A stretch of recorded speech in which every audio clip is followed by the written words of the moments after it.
Call me Mr. Flintstone, I can make your bed rock.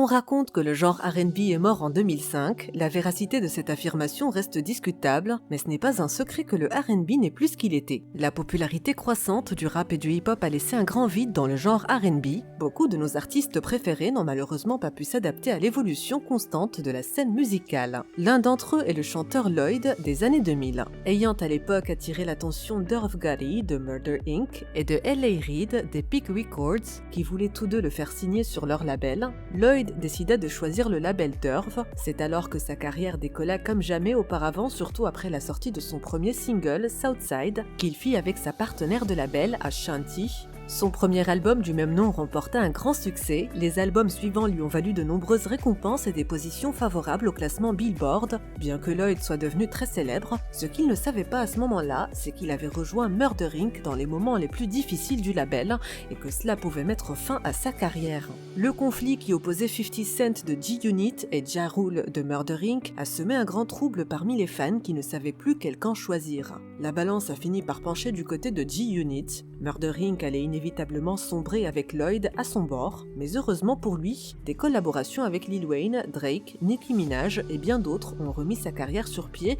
avant qu'elle ne prenne définitivement fin. Alors, que lui est-il arrivé et quel est l'incident qui, selon Lloyd, a mis sa carrière sur pause pendant près de 6 ans ? Salut à tous et bienvenue sur la chaîne qui dévoile la face cachée des célébrités. Dans cette vidéo, nous verrons les circonstances dans lesquelles la carrière de l'un des artistes hip-hop les plus emblématiques des années 2000 a failli tragiquement prendre fin. Mais avant de commencer, n'oublie pas de t'abonner à la chaîne et d'activer la cloche des notifications si t'es nouveau par ici. Lloyd a fait ses premiers pas sur la scène musicale en tant que membre du boys band N-Tune. Le groupe avait une certaine notoriété auprès du jeune public et a sorti quelques chansons avant de se séparer en 2001. N'étant plus en mesure de poursuivre sa carrière musicale dans un groupe, Lloyd se lança dans une aventure solo. Signé par un petit label alors qu'il n'était encore qu'un adolescent, les concerts se faisaient plus rares, mais son talent était évident. Ce n'est qu'en 2003 que le fondateur de Murder Inc., Irv Gotti, découvre Lloyd et décide de le signer sur le champ. Le seul problème est qu'un autre dirigeant et producteur de musique, L.A. Reid, voulait lui aussi le signer. Il s'en est suivi une lutte acharnée entre les deux où Irv avait finalement pris le dessus. Lloyd allait donc bientôt signer sa vie, je veux dire ses droits musicaux. Ce n'est qu'en 2004 que Lloyd sortit son premier grand projet, Southside. Le titre du même nom mettait en vedette Ashanti. La chanson s'est rapidement classée dans le top 100 de Billboard et est même devenue un hit du top 40. Comme on pouvait s'y attendre, cela a propulsé Lloyd vers la célébrité et sa carrière a obtenu le tremplin qu'elle méritait. Il apparaît sur d'autres chansons avec ses partenaires de label et gagne progressivement de la reconnaissance.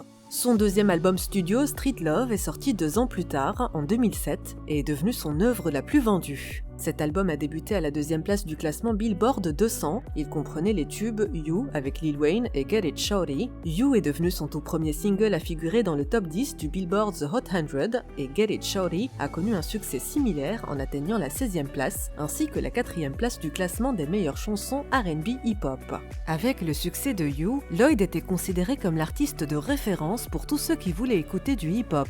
L'intrigue s'épaissit lorsque Murder Inc. et le label de 50 Cent, G-Unit, décident de suivre les traces des labels Bad Boy et Death Row, ce qui a eu pour effet de faire éclater le conflit dans la rue. Le différend opposait en réalité 50 Cent à Ja Rule de Murder Inc. Plusieurs versions de l'origine du conflit ont été racontées au fil des ans. La première est qu'un associé de 50 aurait volé la chaîne de Ja Rule en 1999. Lorsque Ja a repéré le voleur de chaîne dans un club avec 50 Cent, il n'a rien voulu savoir lorsque 50 s'est approché de lui pour essayer de lui parler. Une autre version est que 50 se serait senti humilié par Irv Gotti après que ce dernier l'ait snobé sur un plateau de tournage vidéo, laissant ainsi passer l'opportunité de signer 50 à l'époque. Quelle que soit l'origine exacte du problème, les faits sont toujours là. Une décennie plus tard, une querelle mesquine allait commencer. Le conflit a conduit à une prise de parti et Murder Inc. n'a malheureusement pas eu le dessus cette fois. Les ventes du label avaient baissé dans son ensemble et Lloyd était coupable par association. Le label finit par s'effondrer et Lloyd quitta le navire pour rejoindre Interscope Records en mars 2010. À ce moment-là, la carrière de Lloyd était plutôt stagnante, jusqu'à ce qu'il s'associe à Lil Wayne, Drake, Nicki Minaj et toute l'équipe de Young Money pour nous offrir le titre le plus accrocheur de 2010, Bedrock. Cette chanson a contribué à elle seule à catapulter sa carrière, celle de Nicki, de Drake et le label Young Money. On peut dire sans souci que sa sortie de Murder Inc. n'avait pas complètement mis fin à sa carrière. Lloyd se sentait également assez audacieux car il a fini par collaborer avec 50 Cent dans un morceau intitulé Let's Get It In. Bien que son ex-label ait presque disparu à ce moment-là et que Lloyd n'ait jamais dit du mal d'Irv ou de Murder Inc. En général, Irv décida de s'en prendre à Lloyd. Lors d'une interview avec Sway Calloway de MTV Rap Fix Live, Irv décida de nous dire ce qu'il pensait vraiment du fait que ses anciens collègues aient quitté le label après que les choses se soient compliquées. Il a révélé que sa relation avec Ashanti s'était améliorée, mais que celle avec Lloyd avait disparu depuis longtemps. Il a clairement fait comprendre dans une déclaration que Lloyd pouvait aller se faire voir. Lloyd, je n'ai aucune affection pour lui, c'est une personne que j'ai aidée. Dès qu'il a voulu partir, je l'ai laissé partir. Tu voulais partir, je t'ai laissé partir. Et tu vas dire, Gotti a fait ci, Gotti a fait ça, tu as fait du platine avec Gotti, tu as eu de l'or avec Gotti. Qu'est-ce que tu fais maintenant avec Interscope? T'as vendu quoi? 15 unités? Je ne dis pas qu'il faut me rendre hommage, mais ne me chie pas dessus non plus. Je te laisse partir. Va-t'en. Il pourrait passer devant moi et se faire renverser par une voiture. Je me dirais, oh là là, il s'est fait renverser par une voiture? Yo, BJ, allons chercher quelque chose à manger.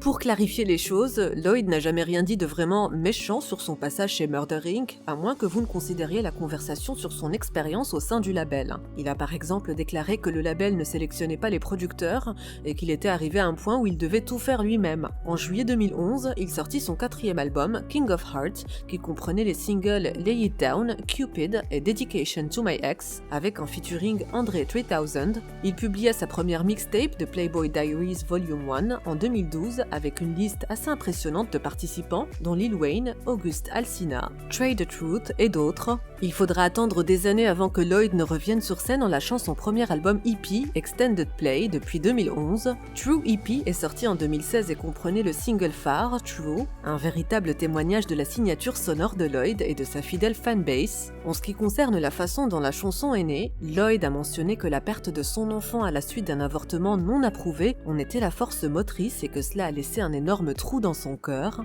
L'album suivant, qui porte le même nom que le précédent, est sorti le 31 août 2018. À l'instar de ses précédents projets, cet album comprend également quelques noms connus, tels que Lil Wayne, Rick Ross, Seven Streeter et les City Girls. Outre la chanson titre, la chanson en featuring avec les City Girls, Caramel, a été publiée en tant que single et a récolté des millions de vues sur les plateformes de streaming. En dehors de la musique, il a fait ses débuts en tant qu'acteur en 2019 en jouant le rôle de Gregory Williams dans la série The Bobby the Barge Story de TV One. En 2020, il a été annoncé que lui, Omarion, Soulja Boy, Bow Wow et d'autres allaient participer à une tournée Millennium qui devait avoir lieu en 2021. Son souhait d'avoir un enfant s'est finalement réalisé après que sa petite amie de longue date ait donné naissance à leur fils, River, ainsi qu'à leur fille en 2018. Lloyd a fait partie d'une époque de la musique où on n'avait pas vraiment besoin de gadgets et de technologies pour réussir, ce qui, comme vous le savez maintenant, n'est plus vraiment le cas. Pour le moment, il n'a toujours pas sorti de nouvelle musique.